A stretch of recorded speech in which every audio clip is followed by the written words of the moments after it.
il y a 3 vitraux coup de poing. On a vu le premier, la souffrance, qui va le secouer.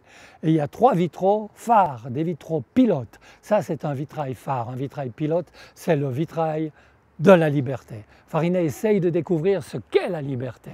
La liberté, si on lit le roman de Ramu, La fausse monnaie, Farinet dit être libre, c'est t'as envie de manger, tu manges, t'as envie de dormir, tu dors, t'as envie de faire de la fausse monnaie, tu fais de la fausse monnaie. C'est une fausse liberté, ça part de l'égoïsme. La vraie liberté, c'est celle que nous donnent les grands penseurs, celle que nous donnent Aristote, Socrate, Saint-Exupéry, Erasme. La liberté, c'est la possibilité donnée à l'homme de faire le bien. Si tu fais le mal, tu n'es plus libre. Être libre, dit Saint-Exupéry, c'est être libre de bâtir, de bêcher, de planter, mais non pas de cogner.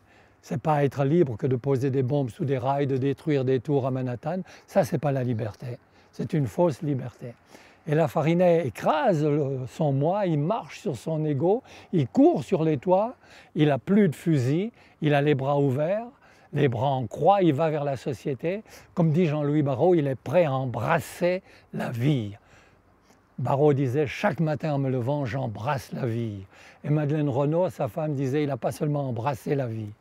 Là, Farinet a les bras ouverts, il n'a plus de fusil, capital, il n'est pas là pour tuer, il n'a plus de machine à sous, il n'est pas là pour gagner de l'argent. Il va vers les autres, les bras ouverts, prêt à embrasser le monde et tout. Très très beau vitrail. Le vitrail de la liberté, c'est le premier vitrail de la deuxième partie. Après ça, il peut rentrer dans la société, rentrer dans la communauté des hommes. Chercher le bonheur, toujours, toujours. Il ne l'a pas trouvé dans le moi, on lui a dit va vers les autres, donne-toi aux autres, tu découvriras le bonheur. Il va essayer. Il sera déçu, mais il va essayer. J'ai eu la chance, et surtout une affaire d'âge, d'avoir connu une dizaine de personnes qui ont connu Farinet.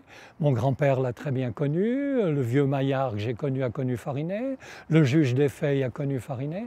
Alors tout le monde parlait de ce bistrot où Farinet venait boire des verres avec les copains. La porte est d'origine, la porte qu'on voit là-bas, superbe porte qui a failli être vendue plusieurs fois. Les gendarmes arrivaient à cheval de Saxon. Quand ils voyaient arriver les gendarmes, les copains disaient à Farinet « Fous le camp, part !» Ils arrivent, lui disait « Non, non, versez-moi encore à boire ». Ils buvaient surtout du rouge. Et quand les gendarmes arrivaient, ils mettaient leurs chevaux, ils attachaient les chevaux là, puis ils montaient dans les escaliers pour aller au bistrot. Et dès que Farinet entendait les souliers clouter dans les escaliers, il ouvrait cette fenêtre, il sautait et il disait, paraît-il, « Vous savez comment, vous savez comment ». Oui, c'est le fameux bistrot où Farinet venait boire des verres.